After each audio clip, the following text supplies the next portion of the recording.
السلام عليكم ورحمة الله وبركاته. هوية سارقين مصر وتسلم الأيادي. يسلم جيش بلادي، حسبنا الله ونعم الوكيل. يا عبد المأمور تعال اسمع من اللي بيأمرك. ها وبيقول لك اقتل أهلك وناسك، واسكت على عرضك وشرفك، واسكت على خيرك وبلدك، واسكت على دينك ووطنك. قالوا ايه علينا دولة وقالوا ايه حاميها حراميها. قالوا ايه علينا دولة وقالوا ايه شرطة وجيش. قالوا ايه سرقوا خيرنا وسرقوا بلادنا بقيادة زعيم العصابة. قالوا ايه علينا دولة وقالوا ايه. لا عظيم يعني، لا جيش عظيم عظيم عظيم عظيم عظيم يعني، ما اقولكش يا مصر. تعال نكشف كده عن هوية الاسماء. هم كانوا 5، فين السادس؟ السادس حاجة كبيرة ما ينفعش يتقال. طب المحامي عايز يسلم الناس بسرعة ليه؟ هم ليه محبوسين؟ لا فلوس مسروقة بس، وطلعت طلعت قصدير ونحاس. نحاس ياما عايزه تبيعي نحاسك. الحاله النحاس ياما يا اللي في مصر القديمه دي بتاعت زمان دي، ابقي اديها للعقيد. ها محمد عبد الحق يا والله ربنا بريء منكم، الله هو الحق. اسمه محمد عبد الحق عقيد، ده اول اسم معانا ظاهر. العقيد محمد عبد الحق جوده. ها في الصعقه المصريه صعقه، صعقه في سرقه الدولار، صعقه في الذهب والاثار، صعقه صعقه صعقه حراميه، جيش العظيم حراميه. يلا بالمموه بتاعك اللي فضحنا يا ابو كاكي، يا ابو فضيحه كده. تملى عين البجح فيها فضيحه كده بجلاجل. صعقه صعقه في سرقه البلاد، صعقه وفي قتل الولاد. صح بطل؟ تعالى بطل، تعالى اقول لك يا بطل. محمد عبد الحق الاسم يا جماعه مش راكب خالص يا جدعان. اسمه محمد عبد الحق، محمد واخد بالك، وعبد الحق. طب بالله عليك انت من حقك انك تسرق البلاد والعباد؟ انت بتاع الصعقه ايه؟ انت مدرب قوات خاصه؟ مدرب قوات خاصه يا جدعان بفرق السيل. صعقه صعقه صعقه صعقه حراميه، واللي حاميها حراميه. مش بقول لك انتوا لازم تتحاسبوا مش ترحلوا؟ ده ايه ده؟ كان ملحق عسكري في امريكا، ملحق عسكري في سرقه البلاد والعباد، اثار هناك. طب نسال سؤال كمان، كم صفقه خرجتوها؟ كم صفقه خرجتوها بره من البلاد والعباد يا اولاد الحراميه؟ عشان تبقوا بس عمال نقول لك الحكم العسكري تقول لي جيشك. طب ما هو افراد من جيشك اهو، مش حاله فرديه. الناس دي عملت صفقات كتير، والطيارات الخاصه رايحه جايه من مصر. اسمع بس، دي مش اول طياره يا جدعان، من ايام جمال عبد الناصر اصلا، والموضوع ده شغال من ايام جمال عبد الناصر. بس للاسف الشعب نايم مش عارف. دي عزبه وسيه انت بتستعبد فيها، والمطارات مفتوحه للعصابه الشركاء اللي بيفضحنا من بره مصر. طب انتوا شربتوها شاي بالياسمين؟ زامبيا دوله فقيره جدا من كل حاجه. ده هي لقطه، المصلحه دي جت لقطه يا جدعان. فلوس من خير يا جماعه. وصعقاء محمد عبد الحق جوده، والتاني اسمه ايه؟ عقيد برضه في الصعقه. صعقاء جيش عظيم. محمد عبد الحق جوده مدرب قوات خاصه بفرق السيل. كان يعمل سابقا كمساعد ملحق عسكري بالسفاره المصريه في واشنطن. وكانت رتبته انذاك رائد بالجيش المصري. فين جيش 73؟ الله اكبر. قالوا ايه؟ اقول لك انا قالوا ايه علي وانا من ولادها. قالوا ايه؟ حراميه ونصابين قالوا ايه علينا دول وقالوا ايه سافكين دماء. بما يسمى الارهاب المصطنعه الفزاعه اللي عشنا عليها طيله السنين اللي فاتت. صعقه. فينك يا راجل الصعقه؟ تعالى لي هنا عشان انا الصعقه نفسها يا حراميه. تعالى هنا تعالى يا فضيحتك بجلاجل والزنبه ام حناجل. راحت بالجيش المصري. الاسم الثاني ياسر مختار الششتاوي عقيد في الصعقه. طب نخش على الشرطه. بقينا في ورطه. وليد رفعت بطرس. ليه يا وليد كده يا وليد؟ يا حرامي يا ابن الحراميه، ما كفكوش وزاره الداخليه اللي عماله تنهب وتسرق داخل مصر وتبلطج على الشعب المصري. وشغالين هم بلطجيه ومشغلين البلطجيه على الشعب المصري. راحت في الشرطه. شرطه وجيش واللي حاميها حراميها، والسيسي الحرامي هو زعيم العصابه. اسالوا محمود السيسي الخاوه ابو توت الناس الشمال اللي بيحكموكم.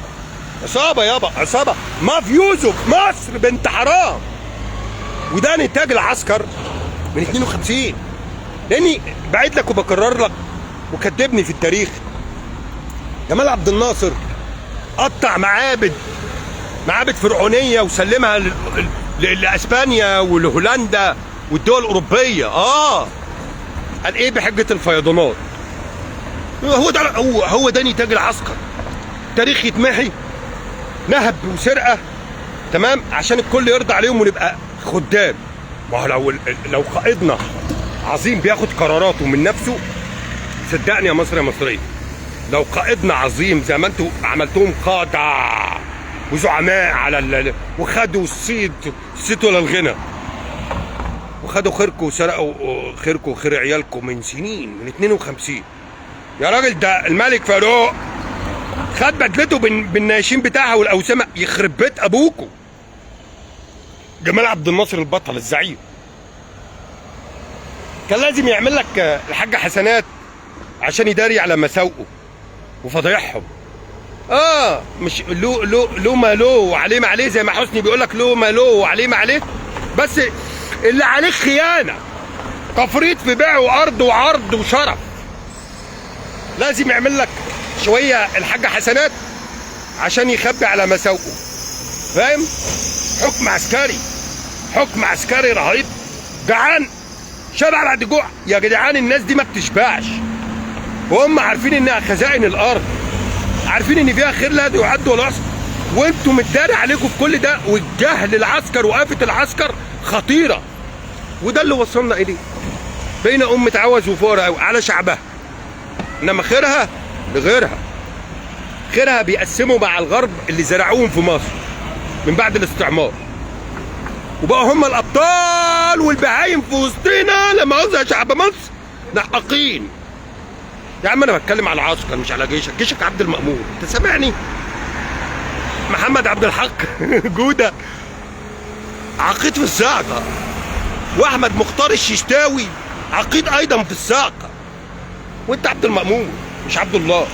وقالوا ايه علينا دول وقالوا ايه حاميها حراميها. بس يبقى لما بكلمك على حكم العسكر ما تقوليش الجيش، ما تاخدليش الجيش في جمله مفيده. جيشك عبد المأمون ومحتل الان بالظباط الاشرار من 52. طب شوف حالك. طيب اقرا معاهده كامب ديفيد من السادات، اقرا القوميه العربيه الفزاعه من جمال عبد الناصر. طب اقرا حسني اللي عملوا له عزا وعزوا ماما سوزان اسرائيل. اقروا يا جدعان، اقروا. ما تقوليش حسناته. الحاج حسناته مات وشبع موت، وانت عوز وفقيره قوي. بالعقل بس. ليه بتعملوا فينا كده يا حكم العسكر يا ظالم؟ جاي لك يوم سقوط الحكم الجبري كلامنا بينا. صدقت يا رسول الله. هانت وبانت. هانت. انا عميل في ايه؟ انت عميل وعرس، العرس اللي بيحكمك. انا عميل في ايه؟ وهو رقمه العميل 13. انا عامل في ايه؟ بعت النيل، هربت الاثار، هربت الذهب، هربت الدولار. انا في الشارع وانتوا عاملين تقولوا بتتسووا في الشارع، وقاعد لكم في الشارع، واطلع ميتين ابوكم برضه في الشارع. يابا، وانت سارق الذهب والدولار، وملبسين الشعب المصري القته والخيار. صح يا بيه؟ ساكا حراميه قتله الشعب المصري. اخلع دفعه، خلي عند امك دم. اخلع دفعه، احنا جنوده والله العظيم انزل ادافع عن بلدي. لما يبقى مدرب قوات خاصه قلب فرق السيل المصريه، اخبار النيل ايه يا عينيا؟ الكارثه اللي جايه، اخبار ميه النيل ايه؟ شوفوا، قالوا البلد وسابوا لكم الاخطار والكوارث. سامعني يا مصر يا مصريه؟ عيب يا جهاد يا واد يا بنت، جهاد محمد حلوية. حلويات، السرقة حلوة يا حلويات، والقتل جامد قوي يا ولاد في الشعب المصري. والله حلال فيكم يا شعب مصر عشان ساكتين. في الشارع، انا في الشارع ومش هسكت عليكم. ده ما يعبنيش لاني انا ارجل واحد في جيشكم. ما يعبنيش ومش ساكت يا ولاد المفكوكه. الشعب ده لازم يفوق من جهل العسكر وآفة العسكر المتخلفه المتصهينه الخاينه، خيانه عظمى للبلاد والعباد والدين والوطن والاجيال القادمه واللي عايشه، واديكوا شاهدين علينا. والعاقل يفهم كلامي، انا مش عدو بلدي، انا واقف لبلدي بكلمه الحق، وهقف ليها اليد في اليد، وايد لوحدها ما بتسقفش. فهمت يا مصري؟ السكه اللي عندك في الجيش اللي بيعرسوا عليهم، اللي بيسرقوا ذهبنا وخيرنا بره، اللي بيسرقوا ذهبنا وخيرنا بره، يا اولاد الحراميه، يا بتاع الصعقه، كتيبه الصعقه اللي كان برمب بيها المثل حراميه، ذهب واثار ودولار. ورطكوا يا حراميه، يا نفوس ضعيفه. ما انت ما بتقولش الله اكبر، انت بتقول قالوا ايه علينا دول؟ قالوا عليك حرامي قاتل سافك دماء في رابعه العدويه وفي يناير. قالوا عليك قاتل، واللي يقول غير كده من المصريين يبقى خاين لوطنه ولدينه. حد فيكم هيتحاسب؟ هنحاسبكم في الدنيا، وعند الله تجتمع الخصوم في الاخره.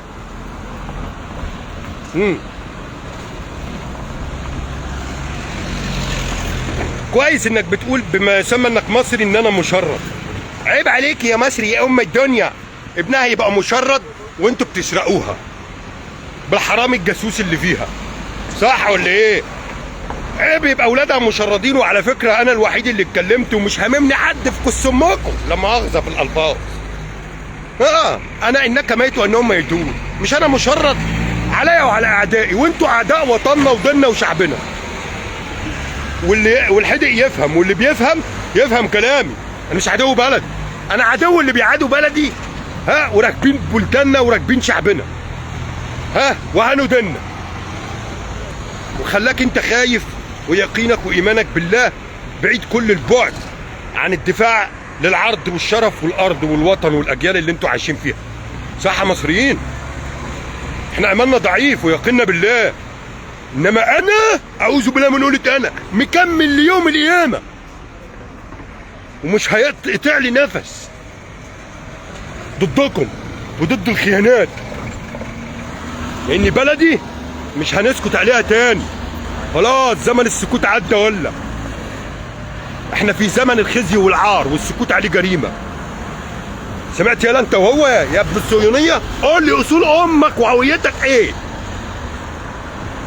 وانت تبقى حرامي وبجح، تبقى خاين وعميل وبجح، ده انت حاجه وسخه قوي. ده احنا في زمن ربنا يصبرنا عليه والله. خزي.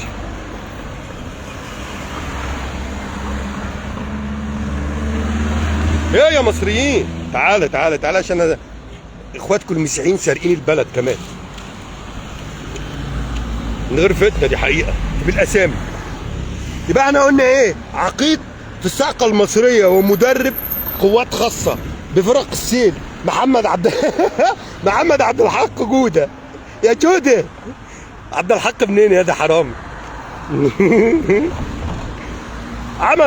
كان يعمل سابقا مساعد ملحق عسكري بالسفاره المصريه في واشنطن، وكانت رتبته انذاك رائد بالجيش المصري. تمام. اللي بعده عقيد بالصاعقه ياسر مختار الششتاوي. قالوا ايه علينا دول وقالوا ايه؟ وليد رفعت بطرس رائد بالشرطه اللي حاميها حراميها جيش وشرطه. هم اللي عايشين وهم اللي عاملين بشوات عليك يا باشا. هم اللي عاملين عليك بشوات وانتوا بتقولوا يا بيه ويا باشا. كفاكم عبوديه. اوعى تقول المخلوق فيهم بيه وباشا، ده عرق حراميه وسافكين دماء. الا من رحم ربي فيهم. بس كل اللي مع السيسي انجاز.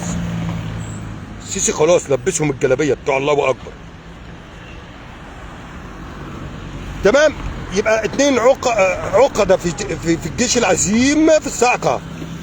كتيبه الصاعقه. عارف يعني ايه الصاعقه؟ ها قالوا ايه علينا دول وقالوا ايه؟ مفيش الله اكبر. خلاص ما احنا قلنا. اللي بعده مايكل عادل بطرس مالك لشركه إيمستون لتقديم الاستشارات العسكريه للجيوش، مسجله في لندن وليها مكتب في مصر والامارات وامريكا. يعني امريكا كانت بتسرق اثارنا وبيدخل في قضيه. اسمع بس الحته دي. في قضيه الان 586 قطعه اثار كبيره معروفه في امريكا الان. النشطاء اللي في امريكا اتكلموا عن الحادثه اللي موجوده دي. في حادثه لسرقه المصريين برضو اثار 586 قطعه اثار. اثارك اللي بتتسرق وانت تعوز وفقر قوي. شوف الاثار دي اتباعت بمليارات الدولارات. يا ولاد حراميه. والطياره دي بقى بتوع الصاعقه دول يا بتوع الصاعقه كم رحله رايح جاي؟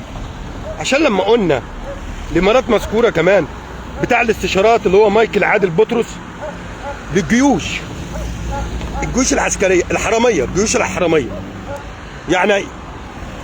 يعني معنى كده للاستشارات للجيوش العسكريه شركه إيمستون لتقديم الاستشارات العسكريه للجيوش. يعني معنى كده ان كل جيوشنا العربيه والمسلمه حراميه بيسرقوا شعوبهم. دي كارثه. طيب ما علينا. خلينا نكمل. ومذكور ان هو له مكتب في مصر، مكاتب في مصر والامارات وامريكا. الامارات طبعا رايح جاي، واحنا قلنا الكلام ده ما حدش صدقنا. في السابق قلنا لكم في طيارات خاصه رايحه جايه، ومش الطياره دي بس الوحيده اللي عملت كذا رحله رايح جاي وعلى مصر، والمطار مفتوح لهم هم. انما اللي يدخل فيكم ابره يخلص. انا قلت لك اعمل عصيان مدني طالما انت خايف عايز ثوره سلميه، ثوره كيوتيه. اعمل عصيان مدني. ما انت كده مش لاقي تاكل. ضغطوا عليهم لازم، لان هم بيستعبدوكم ومشغلين شركاتكم وباعوا اصولكم لشركات تانية. خلي الشركات الاجنبيه اللي انت شغال عندها تصرخ وتلاقي وتهرب منه. ما هو وقع البلد وباع لغير اهلها. انت مش عايز تعمل حاجه، انت عمال تقول حسبي الله ونعم الوكيل. ماشي يا عم بطرس، مايكل عادل بطرس. هي عيلة بطرس يا جدعان مالها؟ وليد رفعت بطرس برضو رائد في الشرطه، وده مالك لشركه إيمستون لتقديم الاستشارات العسكريه للجيوش للعصابات للمافيا في العالم.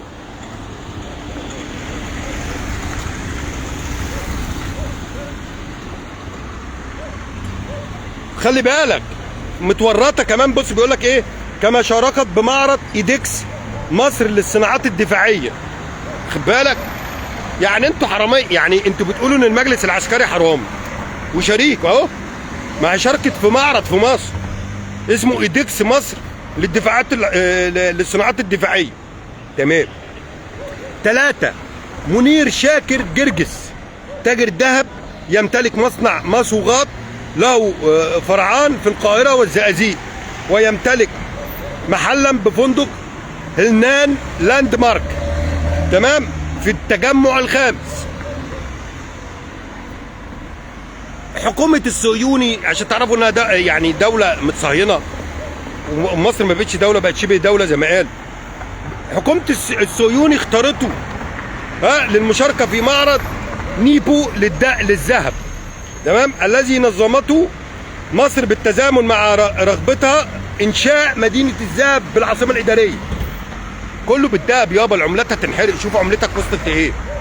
باعونا يا جدعان، باعونا فوقه.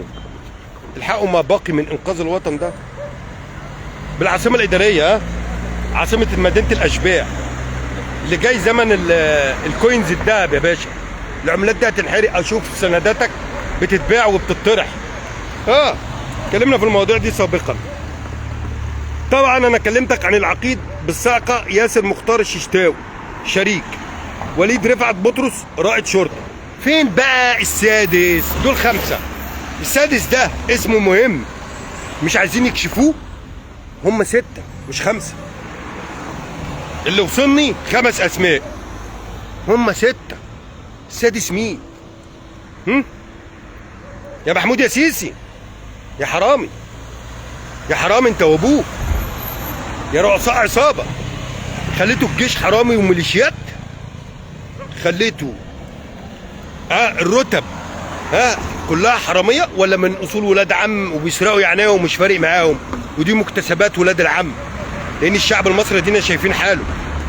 يرضيكوا بالله عليكم اللي بيسمع الاسماء دي 2 احمد مختار الششتاوي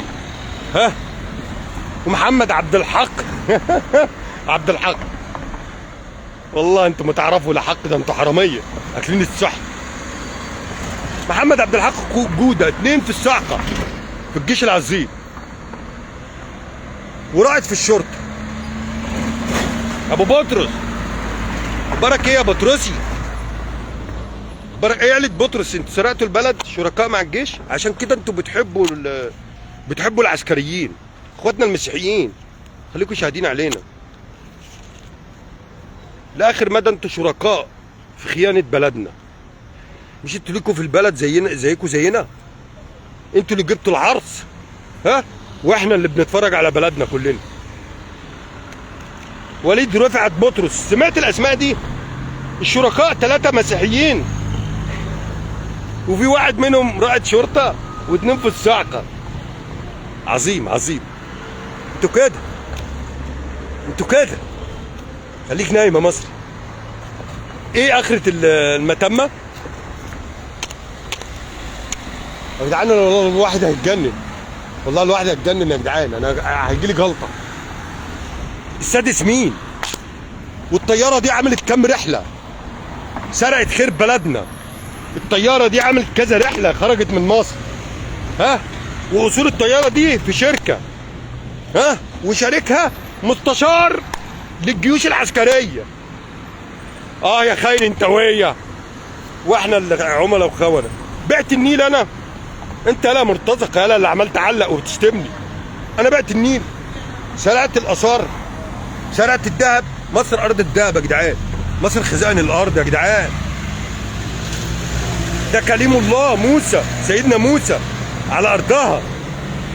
وليني على خزائن الارض، خزائن الارض، مش خزائن مصر بس، الارض كلها، الكره الارضيه. مصر خزائن الارض. خلي بالك، برغم اللي بيسرقوه مصر فيها كنز لا يعلمه الا الله. كنز مش ذهب واثار. اقسم بالله على ما اقوله شهيد، بلدك ارض ذهب، ارض ده. شوف ترابها ده ذهب. تعرفوش قيمتها ولا عارفين قيمه نفسكم كمصريين. انا حزين والله، انا حزين. ده سيبك من الخير والمقدرات، احنا مسلمين. ازاي نسكت على حقنا وعرضنا وشرفنا كده؟ دم يا جدع انت. الارض ما بتشربش الدم، ودي لعنه الدم. عشان كده ربنا ولى عليكم وسلط عليكم الظالم. والله الارض ما بتشربش الدم. الله المستعان. واللهم نصرك الذي وعدت. اللي حاميها حراميها، اللي قتلك في يناير ورابعه نبض يناير، والدم المصري كله حرام، سواء اتفقنا او اختلفنا. اللي ما تقبلوش على نفسك ما تقبلوش على غيرك. ادي بسبب لعنه الدم كلكم بتشربوا الكاس من اوله لاخره. وكما تدين تدان حتى ولو بعد حين، وديكم شايفين. صح يا مصريين؟ افيقوا يرحمكم الله. استعدوا واعدوا، ربنا هينصرنا وهيقوينا. مصر عايزه الاوفياء والمخلصين حقا. الله المستعان. محمود القادري، بالله عليك ايه اخبار النوم في الشارع؟ يا هبل، خليها تاكلك يا معرض. ومين اسال امك، اسال امك يا ابن المرض. شوف يا بيه، شوف يا ابن الحراميه انت وهو، وحياه امك لا هتتحاسبوا على الكلام اللي بتقولوه ده. قريبه ومش هسكت عليكم. وانت فاكر ان ده بيضايقني او بيستفزني؟ ده انا هطلع ميتين اللي جابكم يا ولاد الحرام يا نجسه. هويتك يالا يا ابن المن. ولا بلاش عشان عيب، في ناس بتزعل من الفاظ. انت ده وصف مش شتيمه على فكره، ده احنا بنوصفكم يا انجاز. تو ينعل ابو ملتكم والمله نكسه. او باشا فوق يا شعب مصر، استعدوا واعدوا. الحسبنه وحدها لا تكفي، لا سبيل الا بالقوه.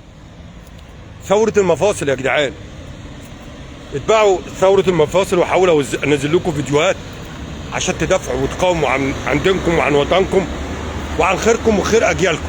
انتوا جيل وشعب الان انضرب بالنار. سيب حاجه لاجيالك، هم مش هيخلوا حاجه، خلوها على الحديده تمام. وبيقلبوكوا وانت بتصرخ للظالم. بتصرخ للظالم ليه؟ افيقوا يرحمكم الله. الله المستعان. اللهم قبل الاخر. اللهم فاشهد. صعقه ها حراميه ها. قالوا ايه علينا دول وقالوا ايه حراميه وقتله. قالوا ايه علينا دول وقالوا ايه جيش وشرطه. قالوا ايه علينا دول وقالوا ايه يا ولاد الاحباء. يا ولاد الاحبه على راي الدكتور تامر جمال. ولاد الاحبه، عشان بلاش ولاد الاحبه بتزعلوا من الفاظ. ولاد الاحبه. يا ولاد اللذينه، يا ابن الايه اللذينه انت هو، يا ابن الايه اللذينه انت هو. ورب الكعبه ما هنسكت عليكم. فوق يا شعب مصر، ايد لوحدها ما بتسقفش. عيب عليكم، عيب. سنين ايه تاني بعد الحقائق اللي بانت دي؟ ارجوكم بنشحتكم لاجيالكم ولحياتنا. واللي جاي، اللي جاي صعب قوي يا جدعان. بص يا اخي، زامبيا بتقسم وبتنصص، ودي لحظتها كانت لازم تعمل كده عشان تاخد من الحب جانب. البلد دي ملهاش صاحب، مع ان انتوا اصحابها وقاعدين تتفرجوا عليها. احنا في وصيه يابا. خرجوا ايه يا باشا؟ ده دي اسمع يا اخويا، دي حاجه من حاجات كتير من ايام جمال عبد الناصر. والله تهريب خيركم واثار. انا حكيت لك نبذه عن معابد اتقطعت وراحت لبلدان، اتشونت وراحت لبلدان. والله في معبد في اسبانيا فرعوني، اسال العرب والمصريين هناك في اسبانيا في وسط حديقه، معبد فرعوني. جمال عبد الناصر قال ايه حجه الفيضان؟ خلوهم قطعوه وخدوه شونوه على في حديقه في اسبانيا. ما بكدبش عليك، روح اسال اي حد عربي مسلم ولا مصريين عايشين هناك. اسبانيا مش بعيده عني، بيني وبينها البحر المتوسط. انتوا شعب، انتوا مش عارفين حقكم فين ولا راسكم من رجليكم. يلا فوقوا بالله عليكم. مالكش حق تكتبني. دور وجبت لك الاسامي، عايزين ايه تاني؟ الله المستعان. اللهم نصرك الذي وعد. السلام عليكم. مستمرين وعن حقنا مش ساكتين، لاننا مكملين. لان بصراحه كده احنا كده ميتين. ولا ايه يا مصريين؟ السلام عليكم.